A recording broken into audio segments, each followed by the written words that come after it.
I'm Alex McCord, and welcome to The Real Deal on TheStir.com. We have a big treat for you today. So we have coverage of The Real Housewives of New York City, Season 6, Episode 19, second to last episode. But we've also got Celebrity Wife Swap, Season 3, Episode 11, with actress Jenna Von Oy and Jill Zarin. And I have exclusive interviews with both ladies. So let's start with Celebrity Wife Swap this time.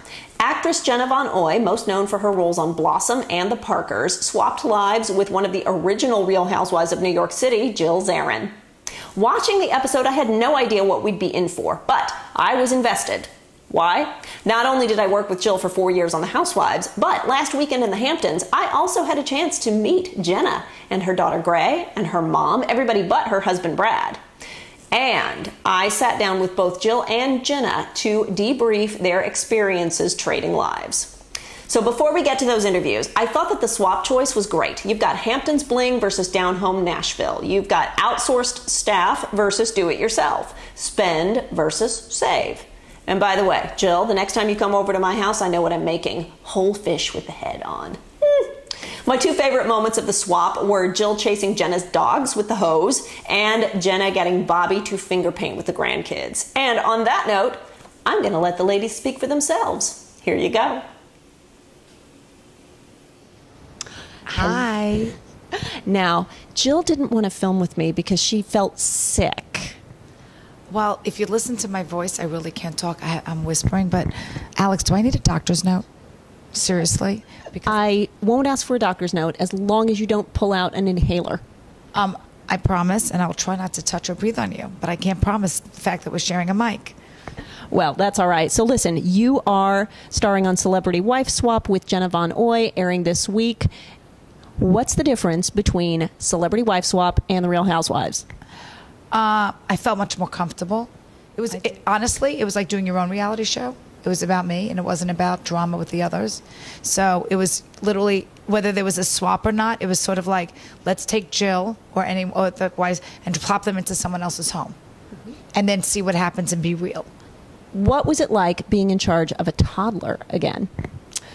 I have to say, she was a really good baby. I got lucky, and that's luck of the draw, because boys can be tougher. I got a girl. I didn't even think of that. I wasn't even thinking of you. I was thinking of my grandson. He's tough. You know, but that's boys. Boys are tougher at that age. Then it switches. Then boys are easy and girls are tough. I have a girl. She's still tough. So anyway, I loved it. And I got to be like a mommy again for a minute. It took a little while for her to warm up to me. And even now that she's at my house today, it's, I'm not pushing myself on her. She's got to want to come to me. So I'm kind of bribing her. That's how I do it. I give her toys. I give her treats. I give her food. And I hope, I always compare kids to dogs. I hope that if I treat her enough, she'll come back. I should have had a dog before I had kids. I recommend it highly. So, of the changes that Jenna made when she was here, what are you keeping? What changes? Were there changes? I'm not. And there you have it. Okay, one more comment. You got to see Bobby. I've done reality TV and I've been on TV and you guys all know me, but you never really got to meet Bobby.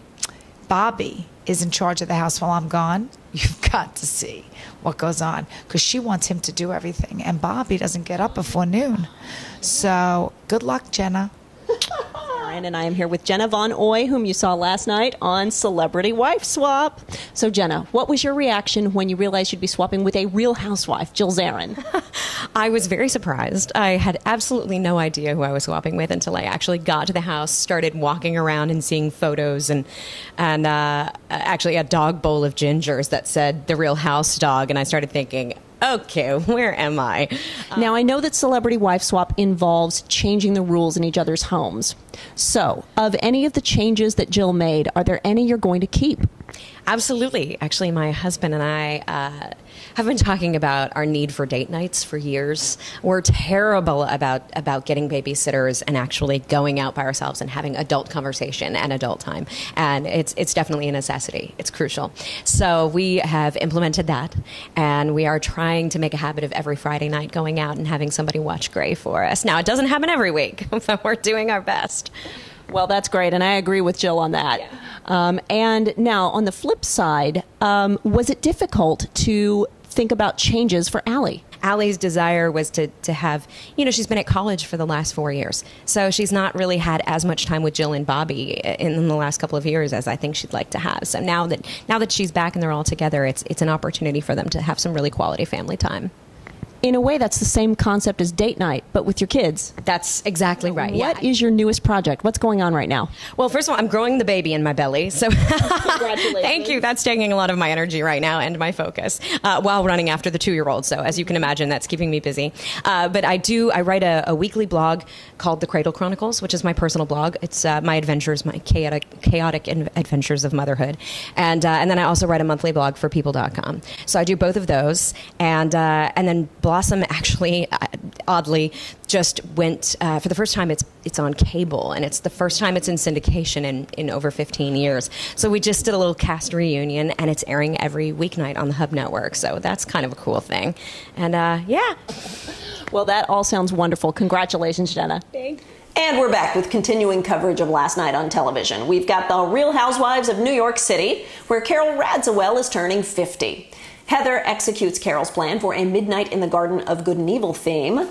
And here's Carol's chance to be a little high maintenance. She has some outrageous demands from Heather. Live butterflies, snakes, moving chandeliers out of her home to the restaurant. But Heather refuses to be tortured and simply hires a party planner. Nothing can go wrong, even when Carol's assistant starts eating the prop apples. As is usual on reality TV, the party is more of an excuse to bring all the cast members together so they can interact and advance the storyline. Although we do get to see a nice atmosphere and a very funny roast of Carol by Heather. Leading up to the party, there was a scene that I thought was a little weird. Sonia meets with someone who is described as a Christian mystic who reads cards for her and tells her that there's a brunette she-devil lurking in her life. Now, for me, if I were making a show, I'd put that at the beginning to sort of make a through line for the whole season. Sticking it in at the end of the season is a little weird to me. But as the episode goes on, Sonia's she-devil situation puts her party behavior in perspective and context. Because Sonia is on the defensive, because she's thinking, who's the brunette she-devil, she feels permission to be completely and utterly unsympathetic to Luann, who announces that she's just broken up with Jacques. Also this episode, Sonia accepts not only a dog, but also a ring from Harry Dubin. All right, I'm debating here. Should I give spoilers? Yeah, well, you know what? I think that's what this show is all about. So personally, I don't see the relationship between Sonia and Harry going all the way toward marriage. But I also don't see Harry sneaking out of that party with Luann. Now, that's what we saw on television, and it makes for a cute little tied up with a bow episode on TV. But it didn't happen that way. Harry and Sonia and Luann and everybody confirmed that was a little funky editing. I also had a chance to catch up with Luann myself in the Hamptons this weekend. Yes, I had a very busy weekend. And she also confirmed for me that I was right about the copyright issues with her singing at Birdland on last week's episode. Wasn't it obvious? She also confirmed her friend of the Housewives status and gave me a little dish. Apparently, Luann is very pleased with something that she did to Ramona on the reunion. Do you want to know what that was? Because I do. In other plot lines, Kristen and Josh go to therapy, and the doctor counsels Josh to be less accusatory and make I statements rather than you statements. That's a good thing. Now, in my experience, working with therapists on reality TV is usually good because since you have a heightened awareness because the cameras are all around you, you tend to tune out less. Now, I don't know that this whole storyline actually offered something to the series, but I do hope that this helps them in real life. And finally, we have to discuss Aviva Drescher. At this point, Aviva has been completely marginalized in a way that no other cast member has been before, at least not on New York. Even during the height of the Jill and Bethany fight, even when everybody hated me, there wasn't this complete shutout. Aviva is simply not involved. She's not invited to any of the other Housewives events. Now, if producers wanted to help her out, they'd put their foot down and insist that Aviva be invited. But clearly the producers are over it, so Aviva has been banished to the forest of evergreen scenes. Now, they picked a good evergreen scene this week. She takes Boston Marathon bombing survivor Heather Abbott to a step ahead to be fitted for a prosthetic leg. That's all wonderful. But Aviva kind of spoils it a little bit by saying that this is more important than my girlfriends and they're all so petty. Okay, I think that Aviva needs to go and see Josh's therapist because it's not all about what they're doing to you, victim with a capital V. Well, that's it. So, what do you think about New York City this season? Next week is the finale, then the reunions, and then it's over. Where do you think the series should go from here? Let me know what you thought in the comments. For now, I am Alex McCord. You're watching The Real Deal on thestir.com. Don't forget to subscribe on YouTube, and I will see you tomorrow.